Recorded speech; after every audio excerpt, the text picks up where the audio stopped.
পৃথিবীতে যেভাবে সমকামিতা বাড়তাছে, মন চাইতাছে এই পৃথিবী ছাইরা মহাকাশে চলে যায়, অন্তত নিরিবিলি থাকতে পারবো। আর আমাদের দেশে কিছু ইউটিউবার এগুলা নিয়ে প্রতিবাদ করে দেখে তাদেরকে মামলা দিয়ে দেওয়া হচ্ছে। যে আইনের লোক ওদের মামলাটা লেখছে ওর টুনটুনিটাই আগে কাটা দরকার। মানে একটা মানুষ মেন্টালিটির দিক দিয়ে কতটা দুর্বল হয়ে নিজের এত সুন্দর চেহারাটারে পুরা আপু আঙ্গুলটারে এইভাবে না রাখে আপনার ফটোর ভিতরে ঠিক এইভাবে ঢুকিয়ে রাখেন।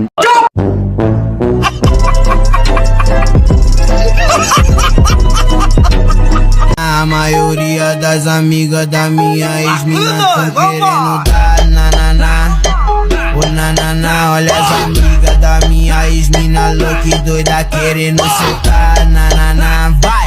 ওনার বেশিরভাগ পোস্টের ভিতর দেখা যায় ওনার সিগারেট হাতে আর মুখে। বলি কি আপু সিগারেট খালি মুখ দিয়ে টান লইব, উটকি দিয়ে 2-1 টান দেন, তারপরে সিগারেটের আসল মজা বুঝতে পারবেন।